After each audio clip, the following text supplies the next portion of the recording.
இந்த video sponsor பண்ணது பைமோட் application. பைமோட் அப்ளிகேஷனை யூஸ் பண்ணி பயனடைங்கள். அனைத்து சொந்தங்களுக்கும் வணக்கம். இன்னைக்கு நம்ம வீட்டில் கேசரி பண்ண போகிறோம். பார்க்கலாம் வாங்க, நம்ம சேனலுக்கு போகலாம்.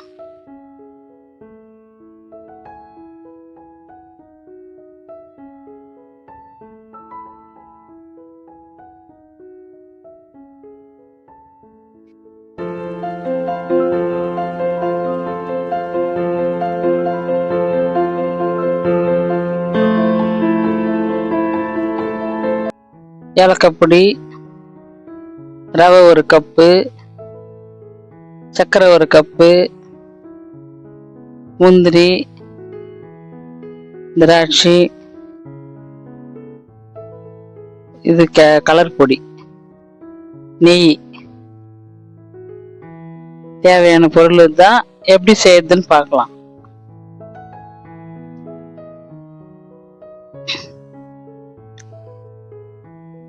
இப்போ ரவை வறுத்துக்கலாம். ரவை வறுத்துட்டு தண்ணி வச்சிருக்கேன். ஏற்கனவே வறுத்து ரவைன்றதுனால காட்டில் தண்ணி வச்சிருக்கேன். ரவை வறுத்துட்டு தேவையான அளவுக்கு தண்ணி, ஒரு கப்பு ரவைக்கு 2 கப்பு தண்ணி வச்சிருக்கேன்.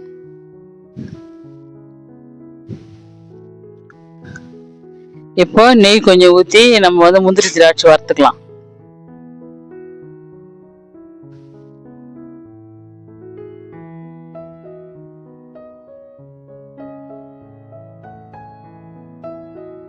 முந்திரி திராட்சை வறுத்துட்டு நல்லா கருகாம நம்ம சிம்மில் வச்சு நல்லா பொண்ணு வரலாம் வறுத்துக்கலாம்.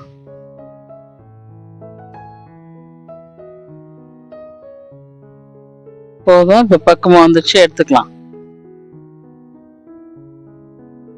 எடுத்துட்டு நம்ம அதுலயே ரவை கொட்டலாம்.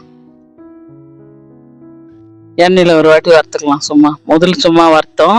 இப்போ எண்ணெயில் அது நெய்லேயே கொஞ்சம் ஒரு வாட்டி வறுத்துக்கலாம். வறுத்துட்டு இப்போ நம்ம தண்ணியை எடுத்து வச்சிருக்கோம்ல, அந்த தண்ணி ஊற்றிக்கலாம். ஒரு கப்பு ரவைக்கு 2 கப்பு தண்ணி அளந்து ஊத்துறேன் பாருங்க. உங்களுக்கு தெரியலன்னு அளந்து ஊத்துறேன்.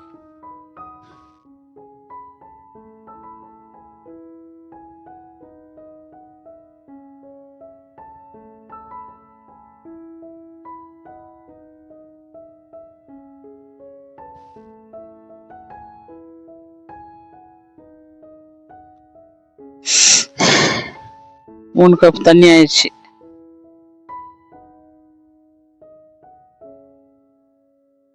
அது சொல்லிங்கிறேன். 3 கப்பு அளந்து ஊத்துறேன்ல, 3 கப்பு ஊத்திங்கிறேன் சொன்னேன். இதுல 3 கப்பா ஊத்திங்கிறேன். ஈஸியா கொஞ்சம் இலக்கா வரும்ன்றதுனால 3 கப்பு ஊத்திருக்கோம். இப்போ கலர் பொடி போட்டுக்கலாம். கொஞ்சம் நம்மளுக்கு என்ன கலர் வேணுமோ அந்த கலர் போட்டுக்கலாம். இன்னைக்கு நான் எல்லோ கலர் போட்டுக்கிறேன்.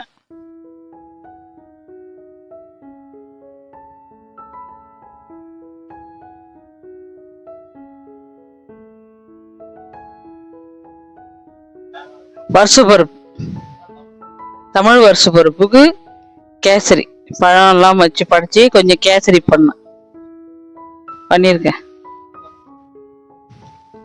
தமிழ் வருஷப்புக்காக நான் கேசரி செஞ்சிருக்கேன். அதெல்லாம் கரெக்டா இருக்குது. அப்படி போடு, ஒன்றும் கிடையாது. இப்போ நெய் போட்டுக்கலாம்.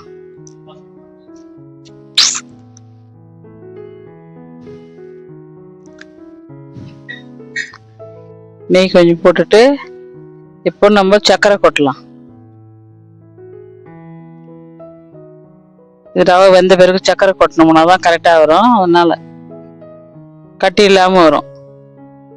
இப்போ சர்க்கரை கொட்டியாச்சு. இப்போ நல்லா கலக்கலாம். கலக்கி நல்லா சர்க்கரை உருகட்டும். உருகும் போது கொஞ்சம் தண்ணியாக வரும். திருப்பி ஆறினோடனே கெட்டியாயிடும். அதனால கொஞ்சம் தண்ணியாக வந்துச்சு. இப்போ நல்லா கலக்கிட்டோம். இப்போ முந்திரி திராட்சை போடுவோம், ஏலக்காய் பொடி போடுவோம். ஏலக்காய் பொடி போட்டு முந்திரி திராட்சை போடுவோம். கலக்கிட்டு அடுப்பு ஆஃப் பண்ணியாச்சு. அவ்வளோதான், கேசரி ஃபைனல் ஆயிடுச்சு.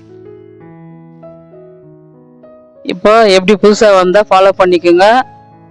கேசரி எப்படி செய்யுதுன்னு நல்லா டேஸ்ட்டாக இருக்கும். சிம்பிளாக கொஞ்சோண்டு சாமி கும்பிட்றதுக்காக டக்குன்னு ஒரே கப்பு சின்ன கப்பு போட்டு செஞ்சுருக்கேன். அதே மாதிரி செஞ்சு சாமி கும்பலாம். நெய்வேத்தியம் பண்ணும்போது டக்கு டக்குன்னு பண்ணி வைக்கலாம்.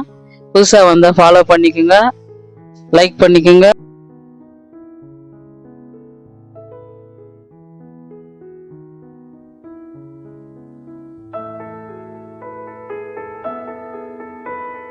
லைக் பண்ணுங்க, கமெண்ட் பண்ணுங்க, ஷேர் பண்ணுங்க. சேனல் கிளிக் பண்ணுங்க, பெல் பட்டன் அழுத்துங்க, சர்ப்ரைஸ் கொடுங்க.